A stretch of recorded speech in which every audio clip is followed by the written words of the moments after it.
जय गुरु जी, शुक्राना गुरु जी, अनंतम अनंतम शुक्राना गुरु जी। गुरु जी के चरणों में कोटि कोटि प्रणाम और सारी संगत जी को जय गुरु जी। जय गुरु जी। प्यारी संगत जी, आपको इस चैनल के माध्यम से सत्संग सुनाए जाएंगे। गुरु जी की ब्लेसिंग्स लेने के लिए और सत्संग सुनने के लिए गुरु जी के सत्संग चैनल को सब्सक्राइब करें और बेल नोटिफिकेशन को भी ऑन कर लें, ताकि कोई भी नया वीडियो आए तो संगत जी आपको उसका नोटिफिकेशन आ जाए। और संगत जी, अगर आपने भी अपना कोई सत्संग संगत जी के साथ शेयर करना है तो डिस्क्रिप्शन में दिए गए व्हाट्सएप नंबर या फिर जीमेल आईडी पर आप अपना सत्संग लिखकर रिकॉर्ड करके या फिर वीडियो बनाकर हमें भेज सकते हैं।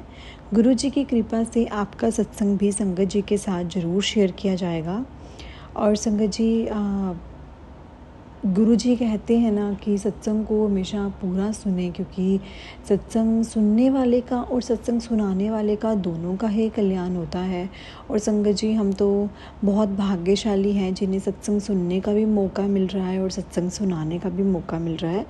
तो संगत जी, चलिए आज का सत्संग हम शुरू करते हैं।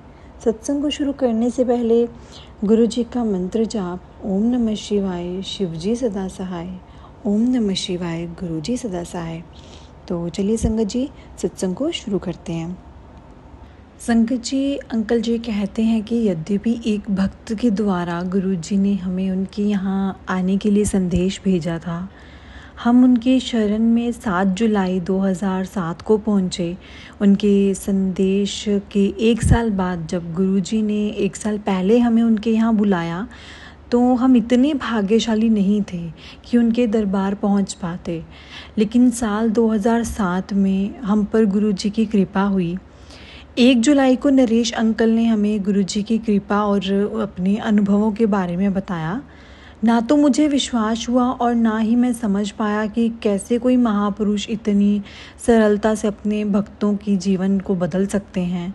हमें करीब 2 घंटे हमने सत्संग किया और मुझे तब भी नहीं पता चला कि संगत जी इतना समय कैसे निकल गया, जबकि मैं इतना सत्संग वगैरह पे तो नहीं जाता था। गुरुजी के जन्मदिन के अवसर पर 7 जुलाई को हमारे मोहल्ले में बसें जा रही थी, तो और मैंने उसमें 2 सीटें सुरक्षित कर ली, बुक करवा ली। मेरे पास एक सेकंड हैंड गाड़ी थी और क्योंकि रास्ता लंबा था और उसमें मैं जाना नहीं चाहता था। 7 जुलाई को मंदिर जाने से पहले मैं दुकान पर बहुत व्यस्त था, जो कि मेरा व्यापार अच्छा था।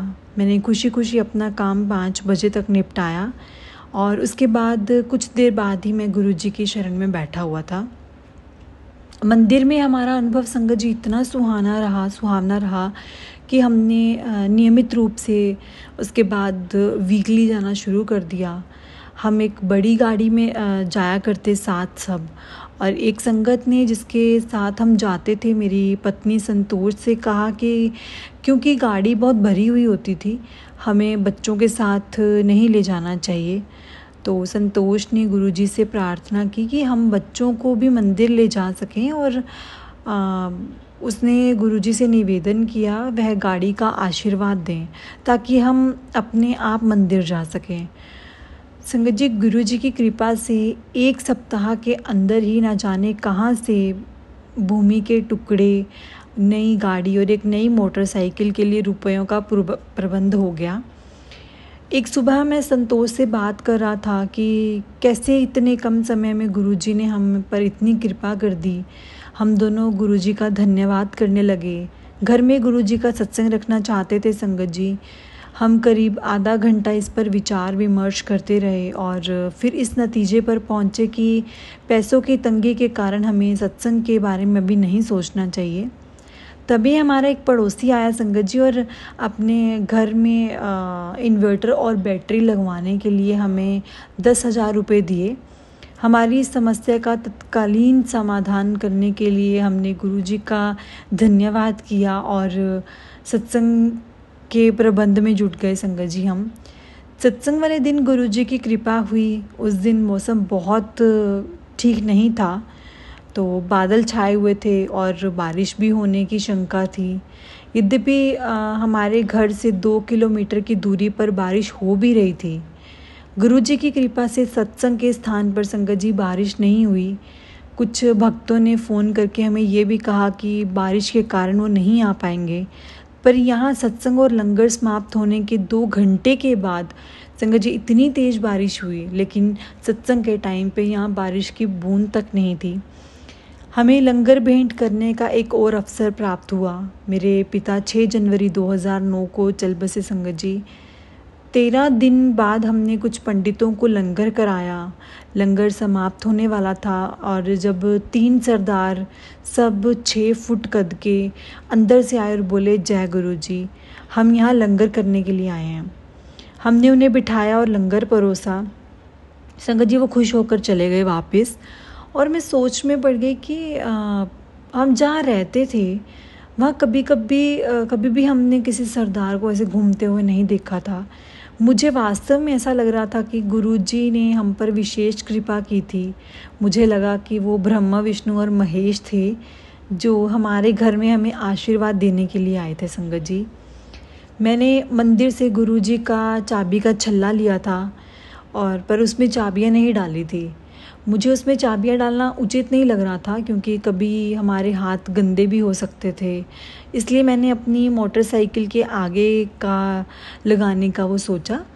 तो उस समय की तंगी के कारण ऐसा नहीं कर पाई, तो गुरुजी वो मेरे जेब में ही रह गया वो स्वरूप। तो एक दिन मुझे फ़ोन आया कि घर पर एक व्यक्ति मेरी प्रतीक्षा कर रहा है। मैं अभी थोड़ी दूर ही गया था जब उच्च गति से आती हुई गाड़ी ने मोड़कर मुझे टक्कर मारी। गाड़ी बहुत बुरी तरह से क्षतिग्रस्त हुई और उसके आगे का हिस्सा बिल्कुल टूट गया, नष्ट हो गया। पर गुरुजी की कृपा से मुझे कोई बड़ी चोट नहीं आई संगत जी। गुरुजी की शरण में आने से पहले हम पंडितों के यहाँ जाया करते थे। सब पंडितों का कहना था कि संतोष की आयु ज़्यादा नहीं है। तो गुरुजी के यहाँ जाने के बाद हमने संगत जी पंडितों, ज्योतिषों के पास जाना बंद कर दिया। एक बार संतोष को ख़राब खाना खाने की वजह से भारी बीमारी हो गई। कुछ घंटों में तो वो बहुत बेचैन हो गई और ताज़ी हवा के लिए घर से बाहर निकली। घर पहुंचकर जब मैंने उसे इस हाल में देखा तो कमरे में आराम करने को कहा और बोली कि अंदर उसका ना दम घुट रहा है। तो उसने 2 आदमियों को काले कपड़े में देखा था जिन्होंने अपने साथ चलने को कहा था।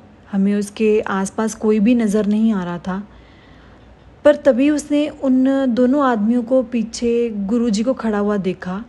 गुरुजी ने उन दोनों आदमियों को संतोष को छोड़कर चले जाने को कहा।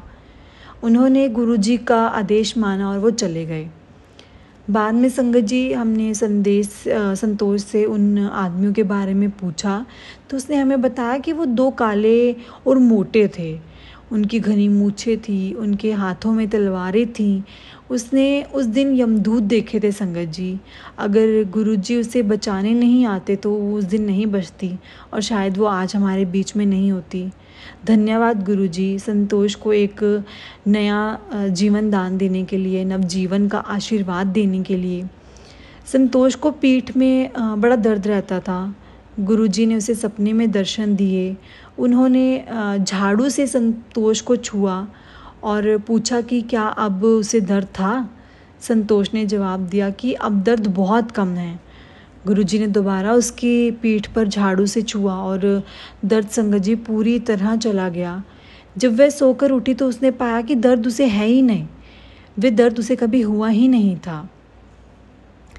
6 जनवरी 2009 को मैंने नया फ़ोन ख़रीदा। संतोष ने मुझे सुझाव दिया कि मुझे फ़ोन गुरुजी के जन्मदिन 7 जुलाई को ख़रीदना चाहिए था, पर मैंने ठान लिया था और गुरुजी के जन्मदिन से 1 महीना पहले ही ख़रीद लिया। ख़रीदने के 3 दिन बाद वो संगत जी खो गया। मैं बहुत निराश हुआ। मैंने इस नुकसान को अपने भाग्य समझकर स्वीकार कर लिया और स्वयं को तसल्ली दी कि फ़ोन उसके पास गया होगा जिसे इसकी अधिक आवश्यकता होगी। मेरा एक दोस्त एक छानबीन संबंधी संस्था में काम करता है और मैंने उसे अपने गुम हुए फ़ोन का IMEI नंबर दिया। 7 जुलाई को जब हम बड़े मंदिर गए तो मुझे अपना फ़ोन याद आया। क्योंकि उसमें कैमरा था और मैं उसमें तस्वीरें खींच पाता। 2 दिन बाद मेरे दोस्त का फ़ोन करके उस जगह का पता दिया जहाँ पर वह सक्रिय था। मैं वहाँ गया और अपना हैंडसेट वापस लेकर आया। गुरुजी की कृपा से मुझे मेरा फ़ोन वापस मिल गया संगत जी। और फ़ोन ख़रीदने की बेकार की जल्दी ने मुझे एक सबक भी सिखाया कि हर चीज़ की हमें जल्दी नहीं करनी चाहिए। जो भी चीज़ हमें मिलनी है अपने समय के अनुसार मिलनी है और वही हमारे लिए ठीक है। और एक शनिवार को मैं बहुत ही व्यस्त रहा और दोपहर को खाना नहीं खा पाया। मैं शाम को करीब 6 बजे घर पहुंचा और हम उसी समय बड़े मंदिर के लिए निकल पड़े। लंगर करके जब हम मंदिर के लिए निकले तो मुझे तब भी भूख थी। मैंने रास्ते में कहीं रुककर कुछ खाने का सोचा। तभी एक संगत मंदिर से बाहर आई और मुझे प्रसाद के 4 लड्डू दिए। मैं खुश हुआ और मुस्कुराए बिना नहीं रह सका संगत जी। संतोष ने मेरे मुस्कुराने का कारण पूछा। मैंने उसे कहा कि मैं प्रसाद खाने के बाद बताऊंगा। यद्यपि मुझे बहुत भूख लगी हुई थी और मैं 3.5 लड्डुओं को खा चुका था, वो तृप्त हो गए थे और बचा हुआ आधा लड्डू मैंने संतोष को खाने के लिए दे दिया। फिर मैंने उसे सारी बात बताई और मुझे एक बार फिर से अनुभूति हुई कि कैसे गुरुजी हमारी छोटी छोटी बातों का ध्यान रखते हैं। गुरुजी के यहाँ आने से पहले मैंने बहुत धन बनाया और गंवाया था। हर 3 महीने मुझे बड़ा नुकसान होता और मेरा सारा धन समाप्त हो जाता। गुरुजी के यहाँ आने के बाद मुझे कभी भी आर्थिक स्थिरता की कृपा और तंगी नहीं हुई, आर्थिक स्थिरता की कृपा ही हुई और आज मैं खुद एक सुखद जीवन व्यतीत कर रहा हूँ। संगत जी, ये सब गुरुजी की कृपा से हुआ है। जय गुरुजी, शुक्राना गुरुजी, अनंतम अनंतम शुक्राना गुरुजी। संगत जी, एक सत्संग और सुनाती हूँ। ये तो बड़ा ही प्यारा सत्संग था और इसमें जो संगत जी ने कहा कि सच में गुरुजी हमारी छोटी छोटी बातों का ध्यान रखते हैं। हमें भूख लगी है तो वो हमें खाना भी देते हैं। संगत जी, ऐसा नहीं है कि वो दूर बैठे हैं और हम उनसे अरदास करेंगे। शायद ना वो हम कई बार मन में भी सोचते हैं ना कि काश ऐसा हो जाए, काश वैसा हो जाए। तो संगत जी, वो सच में हो जाता है। तो चलिए संगत जी, दूसरी संगत का हम सत्संग शुरू करते हैं। संगत जी ने सत्संग को ऐसे शुरू किया है। गुरुजी के चरणों में कोटि कोटि प्रणाम, लख लख बार मेरे गुरुजी का शुक्राना। जय गुरुजी, शुक्राना गुरुजी। करीब 4 साल पहले हम गुरुजी के यहाँ जालंधर गए। मेरी पत्नी गुड्डी ने गुरुजी से शिकायत की थी कि मैं पालथी मारकर बैठ नहीं पाता था। गुरुजी ने मुझे आशीर्वाद दिया और बस बोले बैठेगा। मैं अपनी शादी पर भी पालथी मारकर नहीं बैठ पाया था संगत जी। गुरुजी के आशीर्वाद मिलने के बाद ही मैं ऐसा कर पाया। पिछले कुछ सालों से मेरा प्रोस्टेट का आकार बढ़ गया था। उस कारण मुझे मूत्र रोकने में कठिनाई होती, जिसकी वजह से मुझे कभी कभी शर्मिंदगी भी महसूस होती। मुझे इस बात की चिंता थी कि मेरे बड़े भाई जो डॉक्टर हैं और जिनका अपोलो हॉस्पिटल में बड़े हुए प्रोस्टेट का ऑपरेशन हो चुका था, मेरे छोटे भाई की भी एक सौम्य ट्यूमर था, तो जिसका ऑपरेशन न्यूयॉर्क में हुआ था क्योंकि वो वहीं रहता था। हालात और परिवार के कहने पर मैं मई 1998 में अस्पताल में जांच के लिए गया। मेरा PSA यानी प्रोस्टेट स्पेसिफिक एंटीजन की संख्या 4.15 थी, थोड़ी बढ़ी हुई थी संगत जी।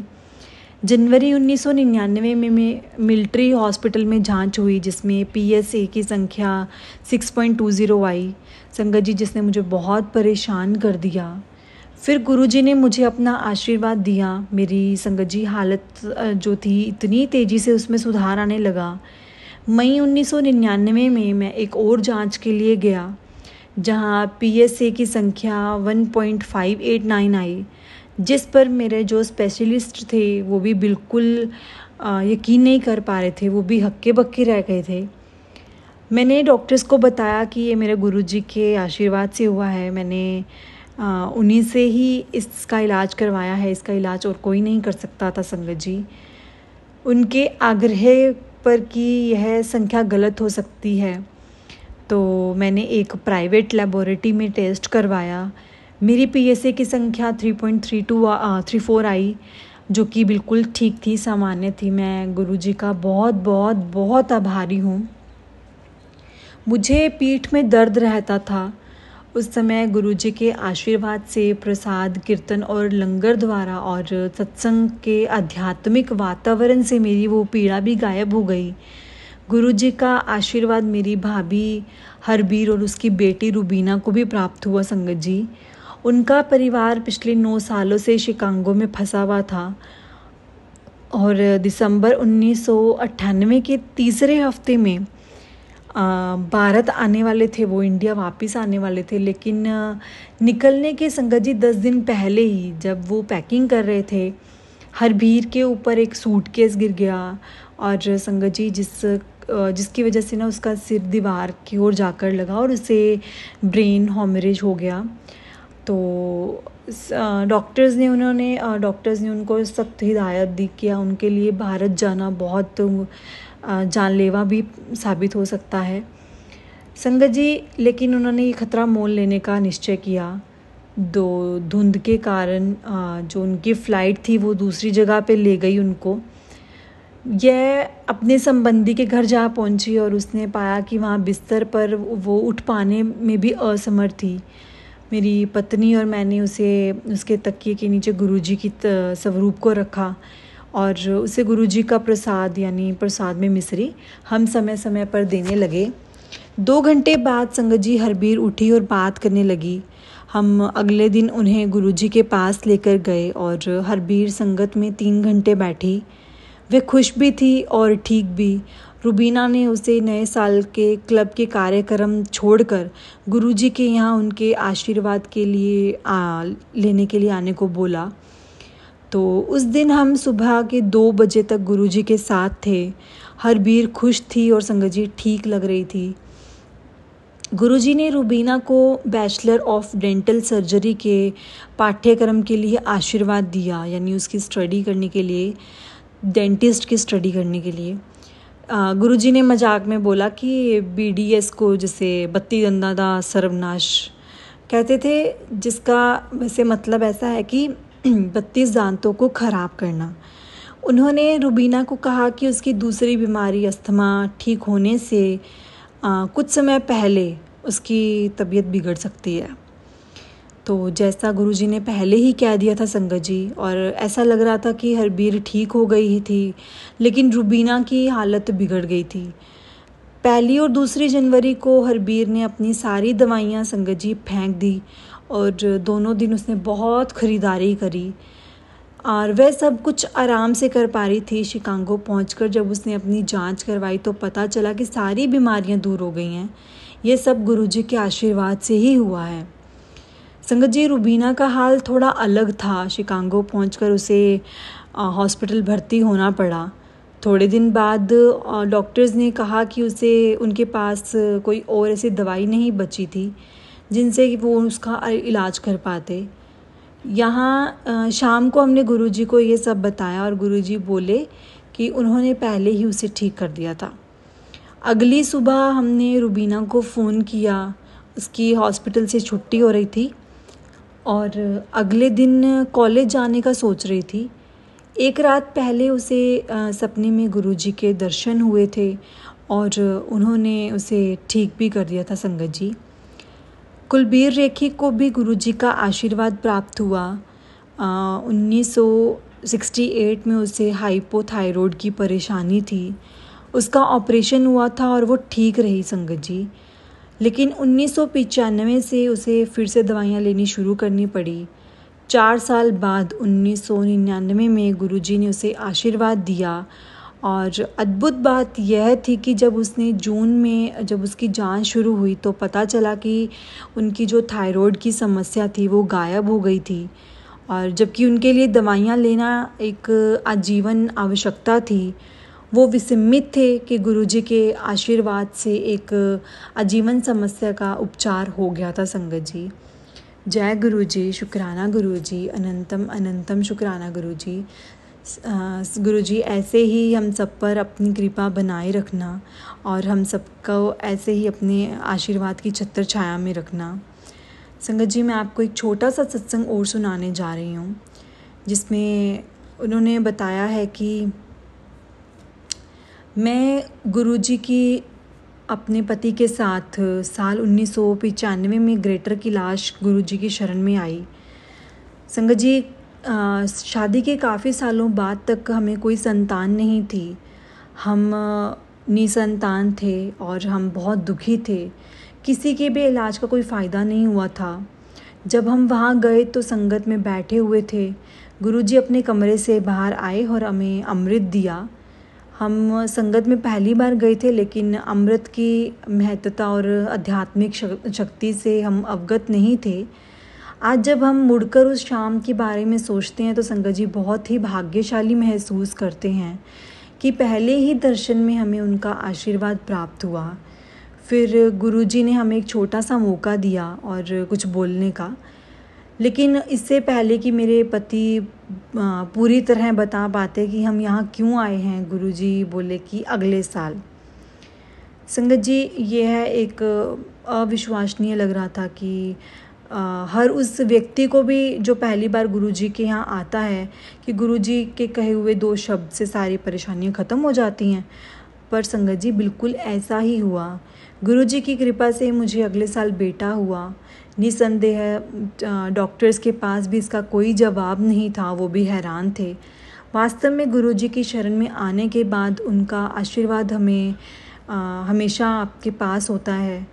वह आपको आगे बढ़ने की हिम्मत देते हैं। संगत जी, साल 2002 में मेरे पति असम में पदस्थापित थे, तो उनके बॉस उन्हें परेशान कर रहे थे और उनकी एनुअल कॉन्फिडेंशियल रिपोर्ट ACR ख़राब करने का विचार कर रहे थे।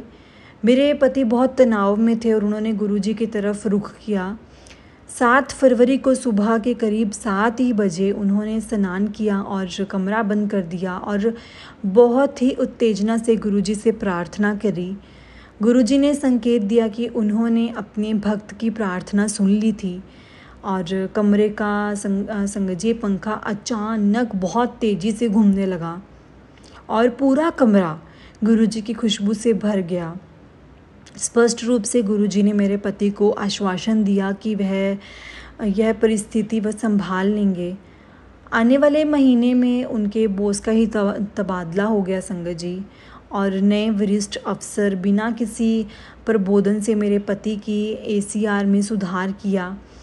1 साल बाद फिर से गुरुजी का कृपालु संरक्षण व्यक्त हुआ। 2003 में मैं श्रीनगर कश्मीर में थी। जिस इमारत में हम रह रहे थे उसमें 2 अन्य और महिलाएं रह रही थी। वे दोनों मिलकर मेरे खिलाफ़ हो गई थी संगत जी, और मेरी ज़िंदगी दयनीय कर दी। उनका ताने मारना, नकारात्मक व्यवहार मेरे लिए असहनीय हो गया था। हमारी ज़िंदगी में कोई कठिनाई आती है, चाहे छोटी हो या बड़ी, गुरुजी ही हमारा परम सहारा होते हैं। इसलिए एक सुबह मैंने गुरुजी से प्रार्थना करी। संगत जी, आप यकीन नहीं करेंगे कि उसी शाम मेरे पति एक अच्छी खबर के साथ घर आए। उनके एक सहकर्मी का तबादला हो गया था और अगले दिन वो दोनों ही महिलाएं वहाँ से चली गई। मेरे पति दिल्ली की पटियाला कोर्ट में एक दुर्घटना के मुकदमे का सामना कर रहे थे। वह मुकदमा व्यर्थ ही खींचता चला जा रहा था संगत जी, और हर बार सुनवाई मेरे पति को असम में आना पड़ता था। साल 2005 था और मेरे पति की जीविका की प्रगति के लिए ये आवश्यक था कि मुकदमा निपट जाए। निर्धारित तारीख पर जब मेरे पति कोर्ट पहुँचे तो उन्होंने पाया कि उनका वकील वहाँ नहीं था। मुकदमा अंतिम चरण पर था और मेरे पति को डर था कि वकील की अनुपस्थिति की वजह से शायद जज अपनी तारीख दे देंगे फिर से। पर संगत जी, मेरे पति को हैरानी तब हुई जब न्यायाधीश ने उन्हें जाकर अपने वकील को बुलाने के लिए, ढूंढने के लिए कहा। करीब आधे घंटे बाद न्यायाधीश फिर से आए। तब न्यायाधीश ने अपने सहायक को मेरे पति के पास भेजा और अपना फैसला सुनाया कि मेरे पति अब विमुक्त थे। ऐसा होना संभव था। स्पष्ट रूप से इसमें गुरुजी का हाथ था संगत जी। उसी साल मेरे पति दिल्ली में उनका ट्रांसफ़र हो गया और यह गुरुजी की कृपा से ही हुआ, क्योंकि उस समय उनके दिल्ली में आने की कोई संभावना थी ही नहीं। साल 2005 में हमने नई गाड़ी खरीदी और जयपुर जाते समय हम सुबह करीब 10 बजे एम्पायर एस्टेट में गुरुजी के मंदिर आगे रुके। हमें परिचित थे कि क्योंकि संगत रात में ही होती है, उस समय गुरुजी के दर्शन होने की कोई संभावना नहीं थी। हमने बस गुरुजी के आशीर्वाद के लिए उनसे प्रार्थना की। करीब करीब तत्क्षण पूरी गाड़ी गुरुजी की सुगंध से भर गई और संगत जी हम बहुत ज़्यादा खुश हुए। गुरुजी के आशीर्वाद अनंत हैं। बहुत सारी बाधाएं और परेशानियां आती हैं जो गुरुजी की कृपा से हमें छू तक नहीं पाती संगत जी, और जिनके बारे में हमें पता तक नहीं चलता। यह उनकी कृपा है। हम उनके चरण कमल में हैं और उनके चरण कमलों से जुड़े हुए हैं। उन्होंने हमारा जीवन पूरी तरह से बदल दिया है और उसे बहुत सहज बना दिया है संगत जी। हम उनसे प्रार्थना करते हैं कि उनकी कृपा हम पर सदैव ऐसी ही बनी रहे। जय गुरुजी, शुक्राना गुरुजी, अनंतम अनंतम शुक्राना गुरुजी। गुरुजी ऐसे ही अपनी संगत पर अपना आशीर्वाद बनाए रखना, क्योंकि हम सबको आपके आशीर्वाद की बहुत ज़रूरत है। और संगत जी, अगर आपने भी अपना कोई सत्संग संगत जी के साथ शेयर करना है तो डिस्क्रिप्शन में दिए गए व्हाट्सएप नंबर पर या फिर जीमेल आईडी पर आप अपना सत्संग लिखकर, रिकॉर्ड करके या वीडियो बनाकर हमें भेज सकते हैं। गुरुजी की कृपा से आपका सत्संग भी संगत जी के साथ ज़रूर शेयर किया जाएगा। और संगत जी, गुरुजी की ब्लेसिंग्स लेने के लिए और सत्संग सुनने के लिए गुरुजी के सत्संग चैनल को सब्सक्राइब करें और बेल नोटिफिकेशन को भी ऑन कर लें, ताकि कोई भी नया वीडियो आए तो आपको उसका नोटिफिकेशन आ जाए। जय गुरुजी, शुक्राना गुरुजी, अनंतम अनंतम शुक्राना गुरुजी। जय गुरुजी प्यारी संगत जी, जय गुरुजी।